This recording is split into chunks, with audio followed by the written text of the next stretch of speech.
In my opinion, these 2 weeks are not really about who attacks first. They are about who gets exposed first. Yes, because the storyline shows that almost every major character is standing on top of something unstable. Carly is hiding Valentine. Lulu is hiding the truth about Rocco. Michael is preparing a plan that does not feel innocent. Ethan may be playing a deeper game with Sonny and Sidwell, and Jason's name alone is enough to make Port Charles nervous again. I could be wrong, but this is just my interpretation.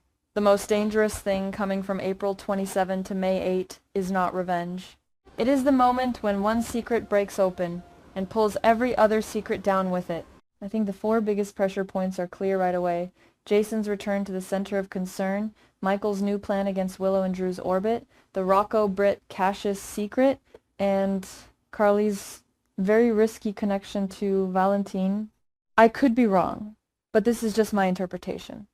The narrative appears to be setting up a chain reaction, where one discovery does not end a storyline. It detonates 3 more. Starting with Jason and Elizabeth, the episode highlights Jason as someone whose presence creates fear even before he takes action. Poor Charles is preparing for news about him, and that alone suggests his story is not just about one man coming back into focus. It reflects the way Jason functions in the series. He is not only a character, he is a warning sign. When people worry about Jason, they are usually worried about what his presence means for everyone around him. Elizabeth receiving important information is also not a small detail. In my opinion, Elizabeth is often used as an emotional anchor when a storyline needs humanity, not just danger.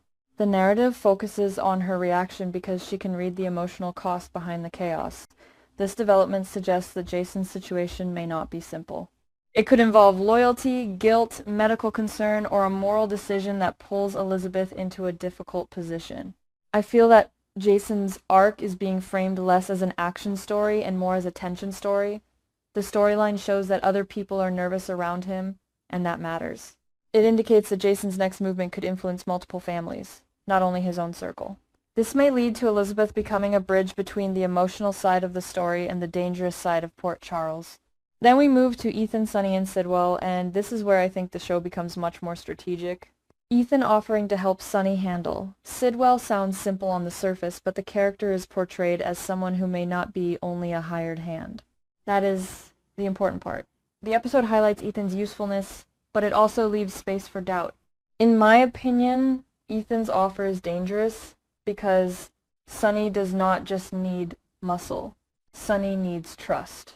And the storyline shows that Sidwell is already becoming suspicious, which means the conflict is shifting from open confrontation to psychological warfare. This situation reflects a classic General Hospital setup. One powerful man thinks he is managing the chessboard, while another player quietly changes the rules. Ethan's behavior suggests he may have his own angle. I could be wrong, but I do not think the writing wants us to see him as completely transparent. The narrative appears to be setting up a question around whether Ethan is loyal to Sonny, playing Sidwell, protecting someone else, or creating leverage for himself. This development could influence Sonny's position because Sonny's greatest weakness is not that he lacks power.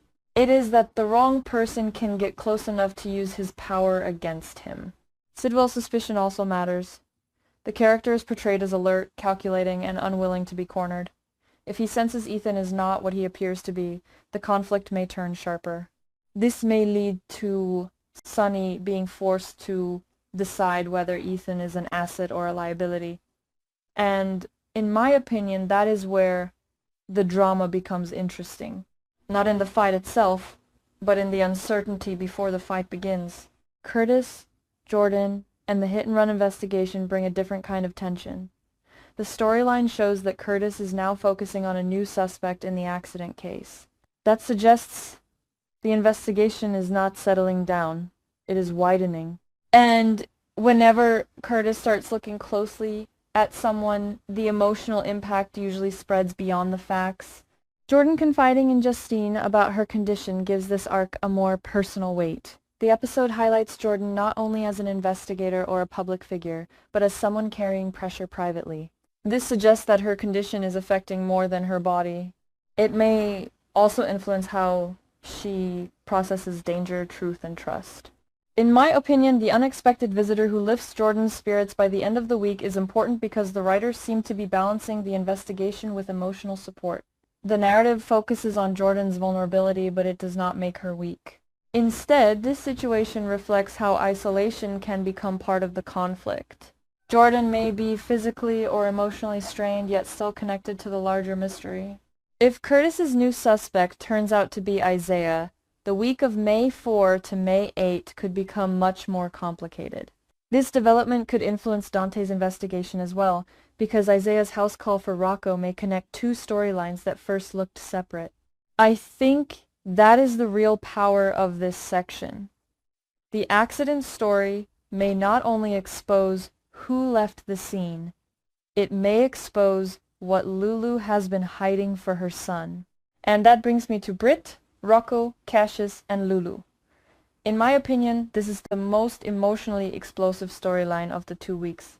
The storyline shows that Britt reveals a secret while Lulu becomes furious after receiving new information. But underneath that, the bigger issue is Rocco's confession about shooting Cullum, and the disturbing twist that Nathan is actually Cassius. The character of Britt is portrayed as deeply worried, especially when Rocco's situation becomes connected to Cassius. This suggests that Britt understands the danger better than others do.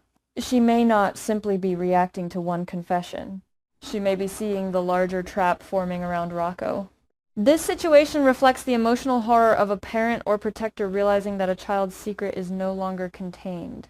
Rocco's confession may have started as a desperate truth, but once Cassius enters the picture under the shadow of Nathan, the story becomes about manipulation, identity, and control. I feel Lulu's anger is not just anger. It indicates fear. The episode highlights her reaction because she has been trying to protect Rocco, but protection in soap storytelling often becomes its own kind of deception. In my opinion, Lulu may soon face the consequence of choosing secrecy over honesty. This may lead to a painful confrontation with Dante. Dante's investigation continuing into the following week could force Lulu into a corner. If the truth about Isaiah's visit connects back to Rocco, then Lulu may have to explain not only what Rocco did, but what she did afterward to protect him. This development suggests that the storyline is moving toward moral exposure, not just legal exposure, moral exposure. And I think that matters because Lulu is not portrayed as a villain here. She is portrayed as a mother making dangerous choices under pressure. This is just my interpretation, but the writing seems interested in the question of how far protection can go before it becomes damage. Lulu may believe she is saving Rocco, but the narrative appears to be setting up the possibility that hiding the truth could make his situation worse. Now, Michael, Willow, and Drew bring another kind of emotional warfare. Michael meeting Willow and then announcing a new plan feels cold, calculated, and not harmless. The storyline shows that Michael is no longer just reacting, he is positioning himself. In my opinion, that is a major shift. Michael is often at his most dangerous when he feels morally justified. He can frame his actions as protection, fairness, or strategy, but the result can still be ruthless. The episode highlights his new plan because it may reshape the balance between him, Willow, and Drew. Elizabeth putting Willow in a difficult position also feels very intentional. This suggests Willow may become the emotional weak point in a larger plan. If Drew needs another way to communicate, and Willow is pressured around that issue, then the storyline appears to be setting up a conflict where communication itself becomes a weapon. I think Michael's plan could be less about one immediate move and more about controlling the next stage of the story. This development could influence Willow's choices, Drew's access, and Elizabeth's role as someone who may push uncomfortable truths into the open. I could be wrong, but Michael's behavior suggests he may be preparing for a longer game. The character of Willow is portrayed as someone caught between emotional loyalty and practical consequences. This situation reflects how the show often uses her, not as the loudest person in the room, but as the person whose choice can shift the entire emotional direction of a storyline. If Michael's plan puts her in a corner, her reaction may reveal whether she still trusts him, fears him, or sees him differently now. And then there is Carly, In my opinion, Carly's storyline may be the biggest ticking bomb of the May 4 week. The narrative focuses on Lucas confronting Carly, Brennan being alerted, and Carly's luck possibly running out. That combination is brutal. It suggests the secret around Valentine in the attic is no longer safely hidden. Carly is portrayed as bold, loyal, reckless, and emotionally driven. That is why her secrets are never just secrets. They are extensions of who she is. The storyline shows that she may be hiding Valentine while also being connected to Brennan in a way that could become personal, strategic, or both. This situation reflects a dangerous overlap between romance, loyalty, and deception. I think Brennan discovering Carly's link to Valentine could create one of the strongest reactions of the 2-week period. Not because Brennan is simply jealous, but because the narrative appears to be setting up betrayal on multiple levels. If Carly has been hiding Valentine while building any kind of alliance or emotional connection with Brennan, then Brennan may feel used, exposed, and outplayed. This development could influence Brennan's choices in a very aggressive direction. I am not saying he will do one specific thing. I could be wrong. But in my opinion, the character is not being framed as someone who quietly accepts humiliation. The episode highlights that he is alerted, which suggests he may start connecting pieces very quickly. Lucas confronting Carly also matters because family confrontation hits Carly differently than outside threats. When enemies attack her, she fights. When family questions her, the damage cuts deeper. This suggests Lucas may represent the moral voice of the storyline. He may not have the power to stop Carly, but he can force the audience to see the cost of her decisions. The lighter note in the week of May 4, with Michael James Scott appearing in the second part of the Broadway crossover and singing at the Savoy, gives the audience a breath. Gio and Emma being excited adds warmth, and I think that contrast is important. The episode highlights joy in the middle of secrets because Port Charles needs emotional rhythm. Without those lighter scenes, the darker arcs would feel too heavy. Still, even that lighter moment does not erase the pressure building everywhere else. The storyline shows that the next 2 weeks are not designed around one single reveal. They are designed around collisions. Jason's news may shake old loyalties.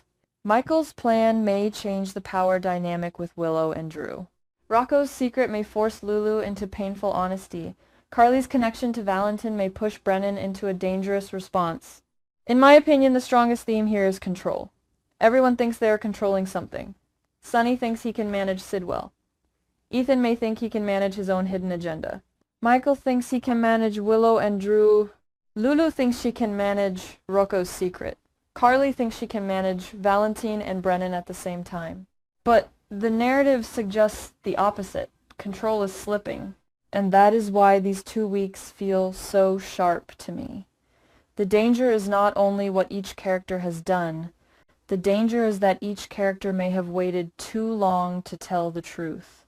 This may lead to betrayals that feel personal, not just plot-driven.